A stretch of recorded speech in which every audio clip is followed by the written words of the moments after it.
Bienvenidas y bienvenidos a esta nueva exploración. Hoy nos metemos de lleno en un apunte de estudio súper completo sobre procedimientos e instrumental en urología. Es un material denso, ¿eh? Muy técnico. Nuestra misión, digamos, es desglosar un poco esta especialidad médico-quirúrgica. Queremos entender no solo qué hace un urólogo o uróloga, sino cómo lo hace. O sea, desde el diagnóstico hasta los tratamientos, las herramientas. Empecemos por lo básico, ¿no?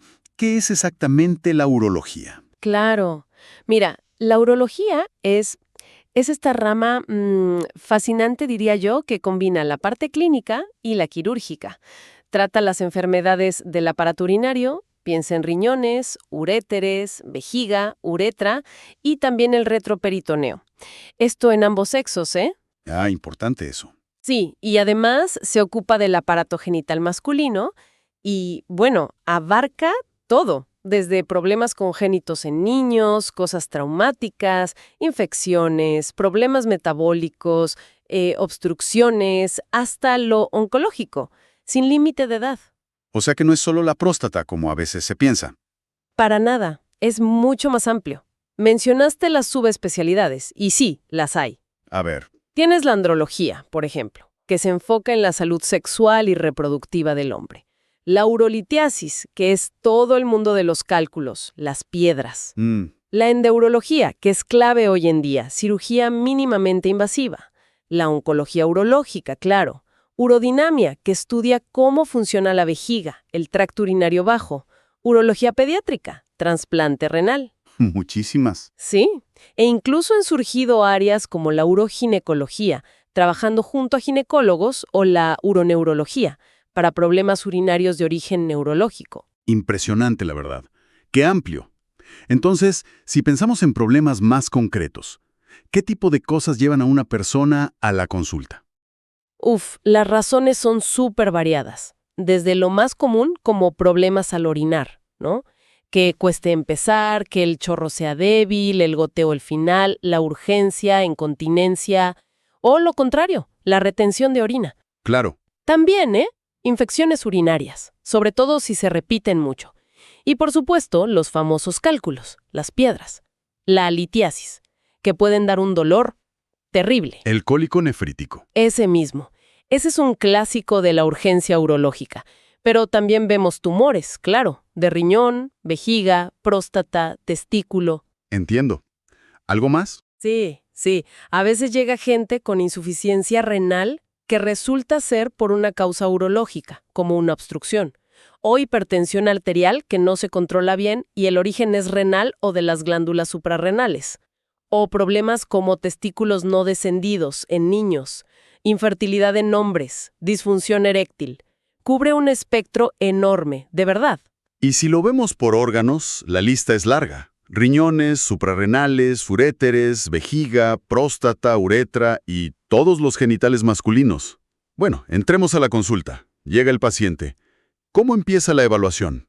Más allá de la charla inicial, de los síntomas. El examen físico. Es fundamental, no te puedes saltar eso.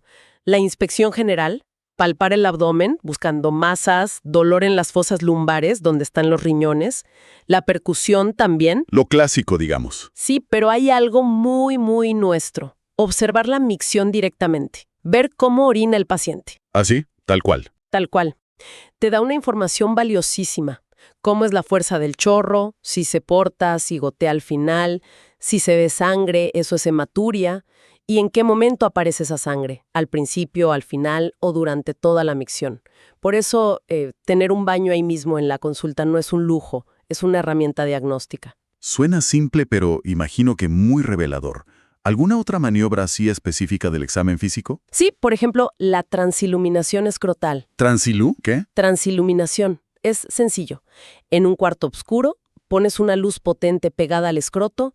Si la luz lo atraviesa bien, ves como una linterna roja. Eso sugiere que hay líquido dentro, como en un hidrocele. Ah, ok. Pero si la luz no pasa, si se ve opaco, pues sugiere algo sólido. Podría ser un tumor, una hernia que se metió ahí, sangre acumulada. Es una técnica básica, pero que orienta un montón. En la práctica, una lumbalgia normal de, no sé, un cólico de riñón. Es una diferencia clave, sí. Y fíjate, muchas veces la actitud del paciente ya te lo dice casi todo. El que tiene una lumbalgia, un dolor de espalda muscular o de columna, suele señalar más abajo, ¿sabes? La zona lumbar baja, casi los glúteos.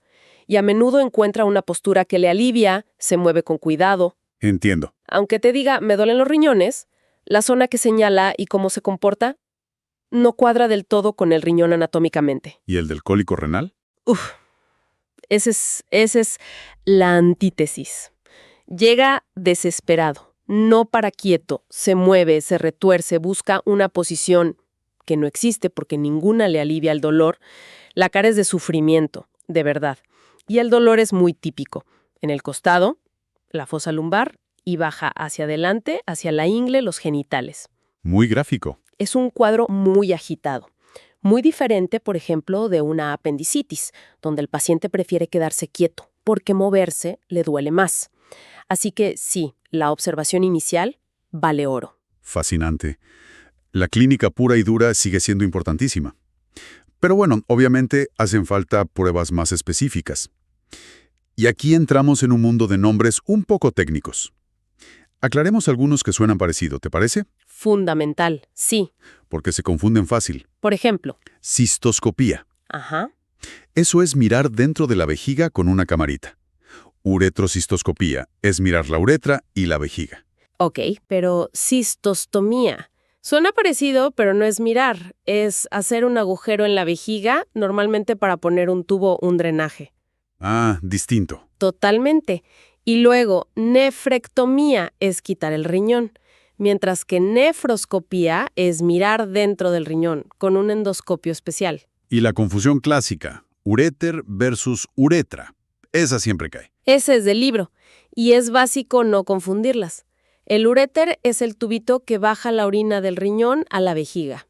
Hay dos, uno por cada riñón. Bien. La uretra es el tubo final, el que saca la orina de la vejiga hacia afuera. Solo hay una. Son cosas totalmente diferentes. Perfecto, aclarado.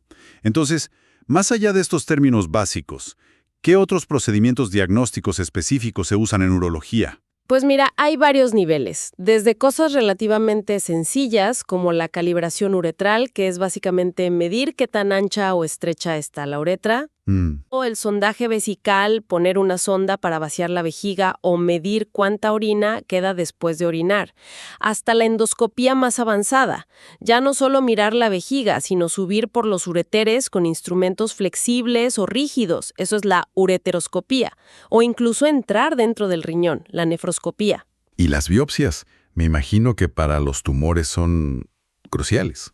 Indispensables. La biopsia de próstata, que casi siempre se hace guiada por ecografía a través del recto, es la forma de confirmar o descartar un cáncer de próstata. Claro. La biopsia de testículo se usa más en estudios de infertilidad. Ojo, si sospechas un cáncer de testículo, la biopsia está contraindicada. Ah, sí. ¿Por qué? Porque hay riesgo de sembrar células tumorales. En ese caso, si la sospecha es alta por la clínica y la ecografía, se quita el testículo entero, se hace una orquiectomía y se analiza después. Entendido. ¿Y riñón, vejiga? Las biopsias de riñón para enfermedades médicas como las glomerulonefritis las suelen hacer más los nefrólogos. Y las de vejiga, pues se toman directamente durante la cistoscopía, si se ve alguna lesión sospechosa, un pólipo. Mencionaste antes la urodinamia. ¿Cuándo se usa eso? Suena como complicado. Lo es un poco, pero es súper útil. La urodinamia es un estudio funcional. Mide presiones y flujos mientras la vejiga se llena con suero y luego mientras el paciente orina. ¿Y para qué sirve eso? Pues es clave para entender por qué alguien no orina bien, sobre todo cuando la causa no está clara. Por ejemplo, un hombre con síntomas de próstata, pero la próstata no parece tan grande. O en personas con problemas neurológicos, como por diabetes o lesiones de médula que afectan la vejiga. O en incontinencias que no son sencillas. Ajá. Nos dice si el problema es que el músculo de la vejiga no se contrae con fuerza, o si hay una obstrucción a la salida, o si la vejiga es hiperactiva y se contrae cuando no debe. Va más allá de ver la foto, ve cómo funciona. Entiendo, perfecto. ¿Y las imágenes? ¿Radiografías, ecos, siguen siendo importantes con la tecnología actual? fundamentales. A ver, es cierto que la tomografía computarizada, el TAC, y la resonancia magnética nos dan un detalle anatómico increíble y han ganado mucho terreno. Claro. Pero estudios más clásicos como la urografía intravenosa, UIV, que era la estrella antes, o la cistografía, la uretrografía, todavía tienen su utilidad en situaciones específicas, para ver bien la forma y cómo funciona la vía urinaria. ¿Y la ecografía? La ecografía es el pan nuestro de cada día. La abdominal, para ver riñones y vejiga de forma rápida y no invasiva. La transrectal, que es esencial para ver la próstata con un detalle espectacular y para guiar las biopsias, como decíamos. Y la testicular. Esa es súper fiable para detectar tumores de testículo, incluso los muy pequeños que no se palpan. Vaya arsenal diagnóstico, la verdad. Bueno, pasemos a los tratamientos. ¿Qué opciones hay? Desde fármacos hasta cirugía, imagino. Exacto. En la parte médica, además de los medicamentos que se toman por boca o inyectados para tratar infecciones, algunos tipos de cálculos, tumores que dependen de hormonas, la disfunción eréctil, etc., hacemos algo bastante particular, que son las instilaciones endocavitarias. Instilaciones. Sí, meter el medicamento directamente dentro de la cavidad, o sea, en la vejiga, por ejemplo. El caso más conocido es la BCG intravesical. BCG. La vacuna de la tuberculosis. Esa misma, pero preparada de forma especial. Se usa como inmunoterapia para tratar algunos tipos de cáncer de vejiga superficiales, para que el propio sistema inmune del paciente ataque las células malas. También se pueden instilar otras cosas, como nitrato de plata, para cistitis crónicas que no responden a nada. Interesante. ¿Y en cirugía? El campo es inmenso. Mencionaste antes que se podía organizar por órgano, pero es una lista larguísima. Quizás agrupar por tipo de cirugía. No sé, las que quitan cosas, las que reparan. Es una buena manera de enfocarlo, sí, porque efectivamente una parte muy grande de la cirugía urológica es resectiva, o sea, quitar tejido enfermo. Ahí entra la nefrectomía, que es quitar el riñón, ya sea una parte, parcial o todo, radical, por un cáncer o porque está muy dañado. La cistectomía, que es quitar la vejiga, también por cáncer generalmente. La prostatectomía radical, quitar la próstata por cáncer. La orquiectomía, quitar un testículo por cáncer. Entendido, quitar lo malo. Y luego está la parte de arreglar, de reconstruir. Exacto. La cirugía reconstructiva es súper importante en urología. Por ejemplo, arreglar una estrechez que a veces hay de nacimiento entre el riñón y el uréter. Eso se llama pieloplastia. O reimplantar un uréter en la vejiga si hay reflujo, que la orina se devuelva al riñón. Ajá. Reconstruir la uretra si está estrecha por una cicatriz. Esos son las uretroplastías. O incluso, cuando hay que quitar la vejiga, crear una nueva forma para que salga la orina, usando un trozo de intestino, por ejemplo. Esos son las derivaciones urinarias. Mucha ingeniería ahí. Mucha. Y también entra aquí la cirugía para la incontinencia de orina, que a veces implica poner mallas o cintas para dar soporte, o incluso esfínteres artificiales. Y claro, no podemos olvidar la cirugía de los cálculos que mencionaste que era muy frecuente. Sí, la cirugía de la litiasis es un pilar. Antes se hacían más cirugías abiertas para sacar piedras grandes del riñón o del uréter. Hoy en día, la mayoría se resuelve de formas menos invasivas que seguro ahora comentamos. Justo a eso iba. Mencionaste menos invasivo. ¿Ahí es donde entra la endoscopía, la cirugía a través de la uretra? Correcto. La cirugía endoscópica, entrando por la uretra con instrumentos especiales, ha sido una revolución. El procedimiento estrella para la próstata benigna, la hiperplasia, es la RTU de próstata. Resección transuretral. Eso es, con un instrumento llamado resectoscopio. Se va cortando el tejido prostático que obstruye en pequeños fragmentos, que luego se sacan y se mandan a analizar. Es importante esto, porque obtienes tejido para ver si hay algo más. ¿Hay alternativas a la RTU? Sí, hoy en día hay varias, sobre todo con láser. La vaporización con láser, por ejemplo. El láser destruye el tejido prostático, lo vaporiza. La ventaja es que suele sangrar menos, pero la desventaja es que no obtienes tejido para analizar. Entiendo la diferencia. ¿Y qué más se puede hacer entrando por la uretra? Muchísimas cosas. La resección de tumores de vejiga que son superficiales, la RTU vesical, Romper y sacar piedras que estén en la vejiga.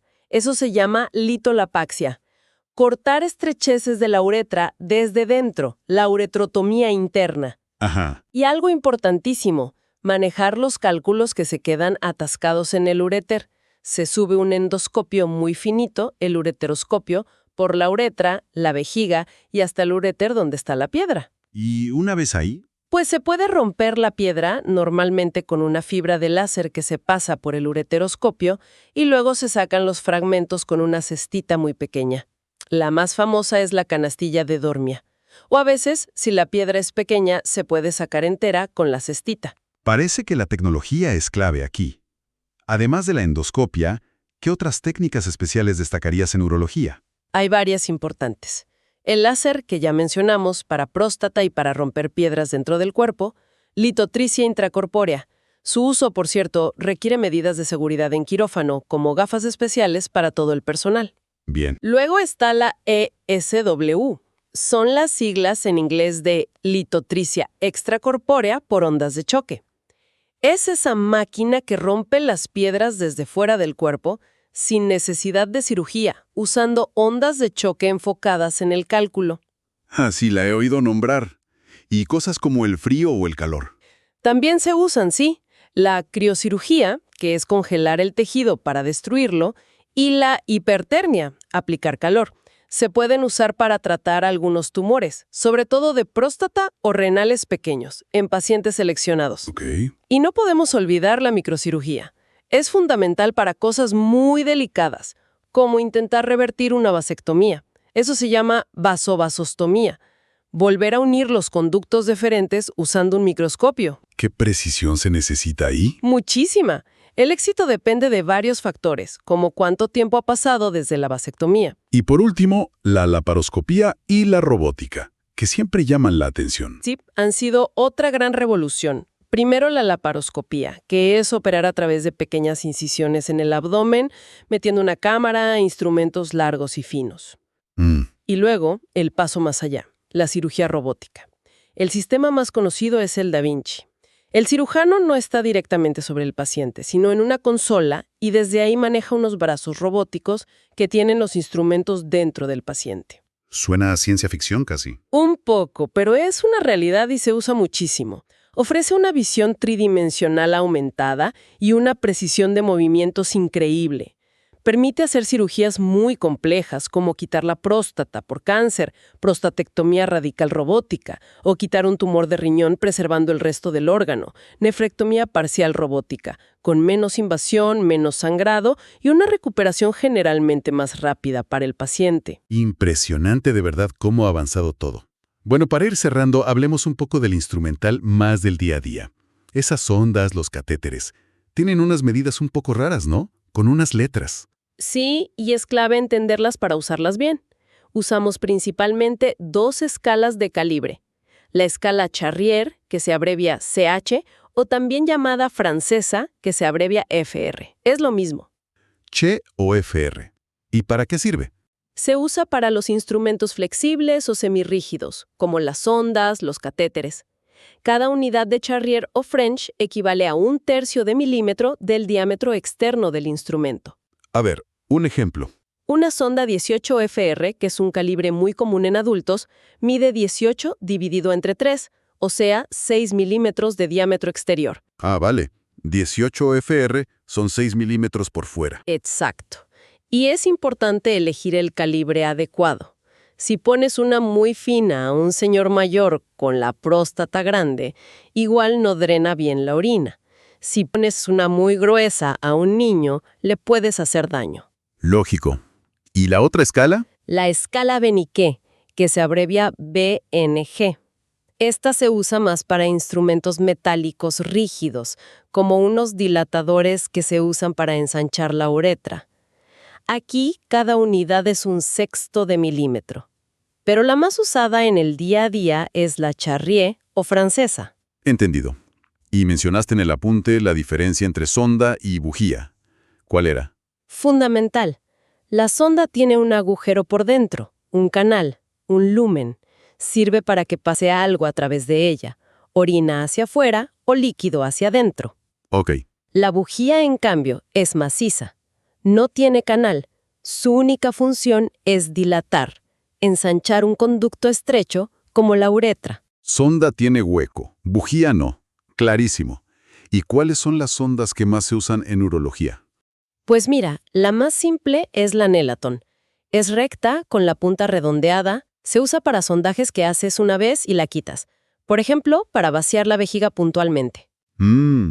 Luego está la Tiemann, que tiene la punta un poco curvada y más fina. Esa va muy bien para pasar la uretra en hombres con la próstata agrandada. Ayuda a esquivar la obstrucción. Astuto. Y la reina de las sondas es la Foley. Esa es la que tiene un pequeño balón cerca de la punta. Una vez que la sonda está dentro de la vejiga, inflas el balón con agua o suero y eso evita que la sonda se salga sola. Es para dejarla puesta a tiempo. Ah, la que se queda puesta. Esa misma. Las hay de 2 vías. Una para que salga la orina y otra para inflar-desinflar el balón. Y también de 3 vías. Las 2 anteriores, más una tercera vía que sirve para meter líquido continuamente y lavar la vejiga por dentro. Eso se usa mucho después de cirugías como la RTU de próstata, para evitar que se formen coágulos. ¡Qué práctico! Y vi que mencionabas algo de colores. Sí, es un código de colores bastante universal para las válvulas de inflado del balón de las Foley. Cada color corresponde a un calibre French. Por ejemplo, verde suele ser 14 FR, naranja 16 FR, rojo 18 FR, amarillo 20 FR. Ayuda a identificar el tamaño rápidamente. Buen truco ese de los colores. ¿Algún otro instrumento así esencial que debamos nombrar? Bueno, las bujías dilatadoras que te comenté para tratar estrecheces de uretra. Los endoscopios, por supuesto. Cistoscopios para la vejiga, ureteroscopios para el uréter. El resectoscopio, que es el endoscopio especial con el asa eléctrica para cortar tejido en la RTU de próstata o de vejiga. Ajá. Para los cálculos, además del láser y la ESWL, existe un instrumento llamado litotritor. Es como una pinza fuerte que se mete por la uretra hasta la vejiga para romper mecánicamente piedras muy grandes que estén ahí. Y las canastillas, como la de Dormia, que son como redes minúsculas para pescar y sacar fragmentos de cálculos o piedras pequeñas del uréter a través del ureteroscopio. Vaya mundo de herramientas. Clarísimo. Bueno, creo que hemos cubierto muchísimo terreno, ¿eh? Desde la importancia de esa observación clínica inicial, el examen físico que ya da pistas vitales, Fundamental. pasando por un abanico enorme de pruebas diagnósticas, endoscopías, imágenes, estudios de función como la urodinamia, hasta llegar a los tratamientos, que van desde meter un medicamento directo en la vejiga hasta cirugías robóticas súper precisas. Y sin olvidar todo este instrumental específico, con sus medidas, sus nombres. Exacto. Yo creo que la urología moderna es precisamente eso. Una mezcla constante entre la habilidad clínica de siempre, el ojo clínico, la conversación con el paciente, y la tecnología más puntera. Necesitas ambas cosas. Saber interpretar la actitud de alguien con dolor y saber manejar un robot o un láser. Entonces, ya para cerrar del todo, una reflexión que dejabas caer. En esta época de avances tecnológicos tan bestias, la robótica, quizá pronto la inteligencia artificial metiéndose en diagnósticos, en planificar cirugías, ¿qué pasa con el factor humano? Eso que destacabas al principio, la escucha, la observación detallada del paciente, ¿se vuelve más importante todavía o corre el riesgo de quedar en segundo plano frente a la máquina? Es la gran pregunta, ¿verdad? Yo tengo la sensación, o al menos la esperanza, de que se vuelve, si cabe, más esencial. La tecnología nos da herramientas potentísimas, nos ayuda a ser más precisos, menos invasivos, pero la empatía, la capacidad de conectar de verdad con la persona que tienes delante, de entender su miedo, sus dudas, de acompañarla en decisiones que a veces son muy difíciles, eso hoy por hoy sigue siendo profundamente humano. La tecnología no puede sustituir eso. Ojalá que no. Quizás el verdadero desafío es saber integrar lo mejor de los dos mundos. Usar la tecnología para potenciar nuestra capacidad de cuidar, no para sustituirla. Es algo en lo que tenemos que seguir pensando, sin duda. Una reflexión final muy pertinente. Muchísimas gracias por guiarnos en esta exploración tan detallada, tan clara, de este mundo de la urología. Ha sido fascinante. Gracias a ti. Un placer. Y gracias a quienes nos acompañaron en esta inmersión. Esperamos que les haya resultado interesante. Hasta la próxima.